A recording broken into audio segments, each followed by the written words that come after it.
On this episode, we're going to fix this one and the one on the other side. Yep, the rear part of the rear wheel wells. Welcome back.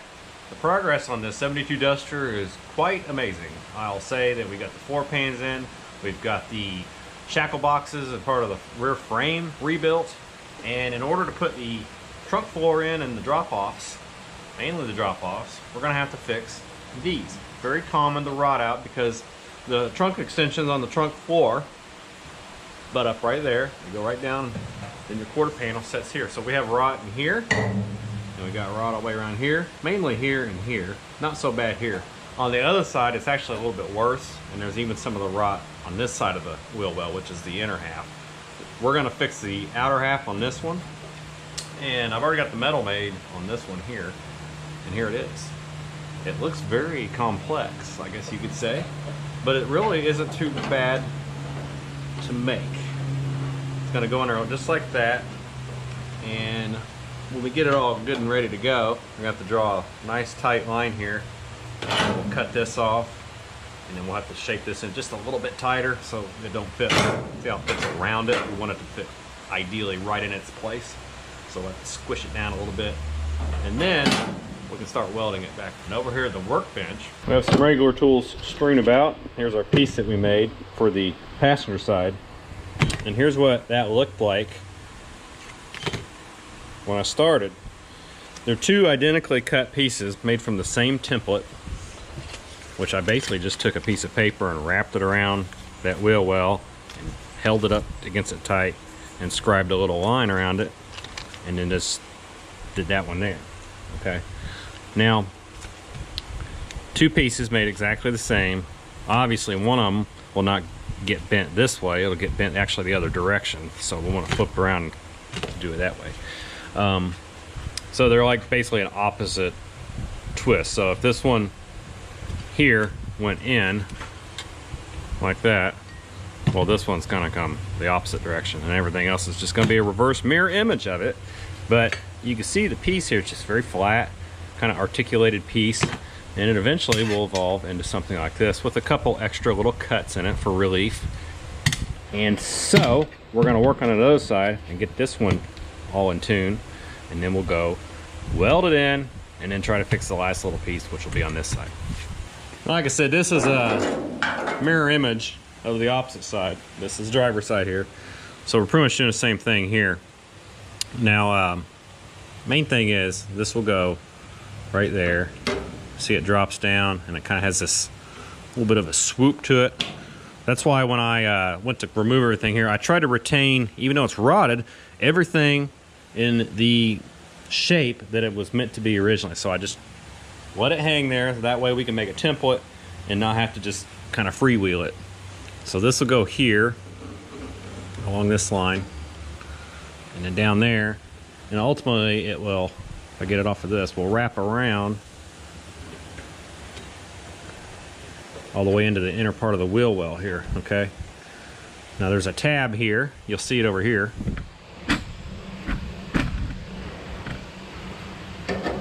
That's that tab. So when it follows all the way around back the other way, you'll see how it goes. Now this tab here is that one there. It will basically get folded directly under, and then around here again we'll have to do this little kick in here, which is not hard to do. It looks like it's more difficult, but when you smack it with a hammer in here, maybe give it a little bit of a relief cut, it'll stretch it up in there. And the only other thing is there's a body character line right here, and it kind of fades right about there. It's just basically where it goes up and then that way. Well, you do the same thing. You just put this part in a vise, bend it until it starts to match, and then you start coming this way and building it out. Did the same thing on the other side, started here at the seam and then worked around to the corner. Worked out pretty good. Now we start here. We know all this lines up about like that. Right there. Okay, we come out and we see where our bend starts. So there, and we know it comes out to about there. So we can bend that a little bit, and then the other part, which will go down this direction with the kind of the flow of that there.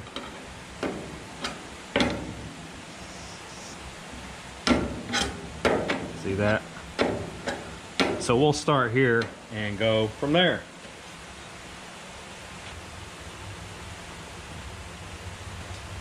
So now we have a bend made. See, it wobbles a little bit. Obviously we need to give it a little bit more. It should be about in place.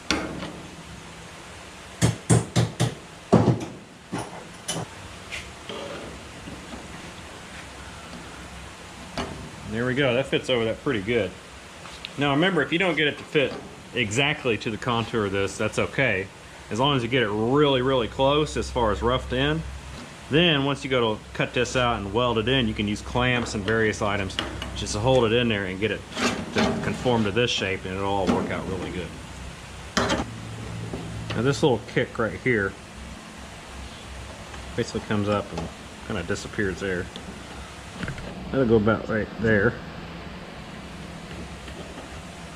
And then come up to about there. And it's about that high. So we just take that, put it in various places on the vise that it seemed like it might accommodate. Like you put an edge here, put it on the edge there, and you can take the hammer and start hitting it directly in this line area to bend it in.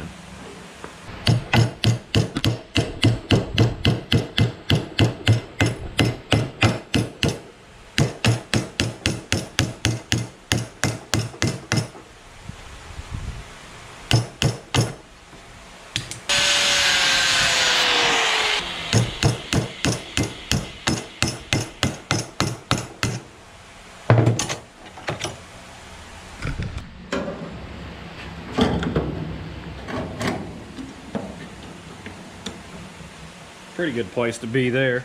Now this is really gapped out, and this area kind of bows out away from that. So I'm just going to take it, put it in the vise, and see how it's curved. I'm just going to try to flatten it out a little bit, and you have to bend it down just some, so it'll help take that bend out of it. Getting really close. Now that's pretty much taken care of through here. Really quick and easy. All in about 5 minutes I did all these bends right here. This has kind of a curve around it, so if you hold it, or you can clamp it, if you're not comfortable with holding it like this, you can then just proceed to bend it around. You'll notice there needs to be a really sharp bend right there, so we're going to account for that here. So we want that bend to happen right in the center of our marker line there. Now down here, if you can't see it from the back side, we'll show you.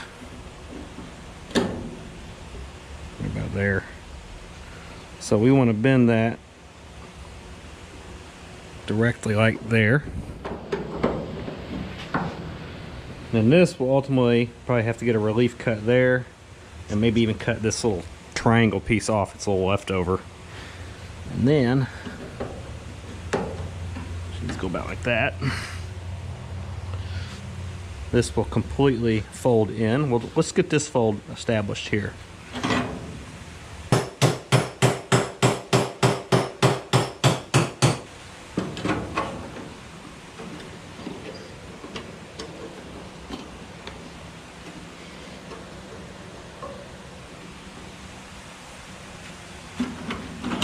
All right, so I did a very sharp bend there. This one's going to be a little tighter quartered than the other side, and I did that on purpose so it will conform directly to the piece around and not be oversized just because I'm trying to wrap it around it. So this one, it's kind of a tight fit around it, but that's okay because of that.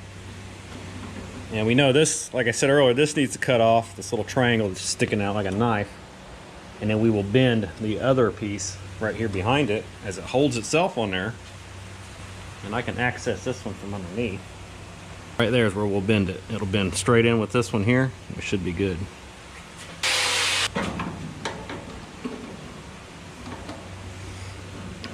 So that one's bent. We're up in there pretty good. Ideally, it's not, it's not perfect, but it will help get the general shape back in order here, and it'll give you something to weld to in your new piece, and then it conforms up here pretty good. So this kind of has a little bit of a dip in it right here. So really all I need to do there, and we can kind of start the ball rolling on this one, but just take the ball peen part, and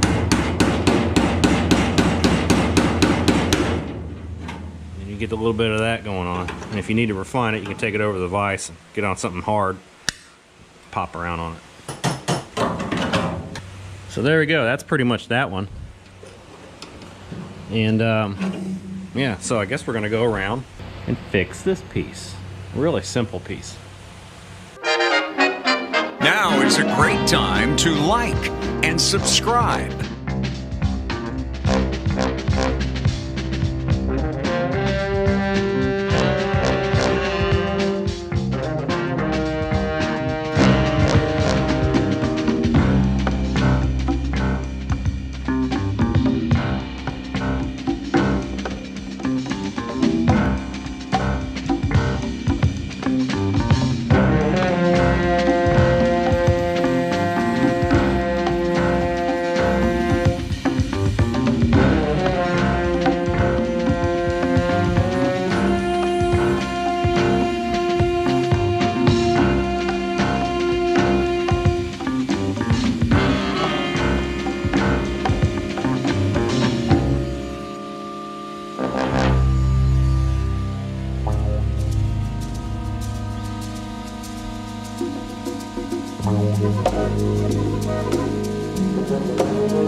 Okay, so now that we have the first pieces made, the ones that go here, I want to know where to cut them off.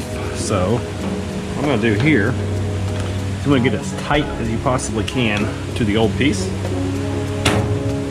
So, and then once you feel good about that, clamp her down, double check. I'm happy with that. That's all going to work. And then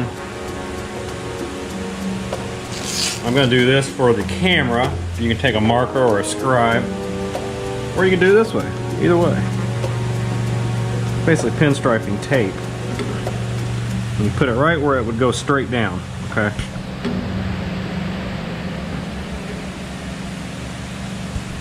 If it's flush against the panel, then you can go right against it. But if there's any gap, like here there's a gap, I try to go as directly straight down from this point of view as possible. Wrap it around, nice and snug.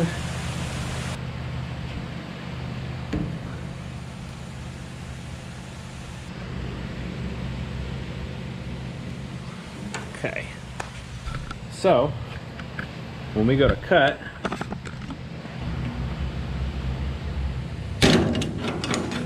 cut that right below the tape line. Right on it there. Did the same thing on the other side, and then we can start welding.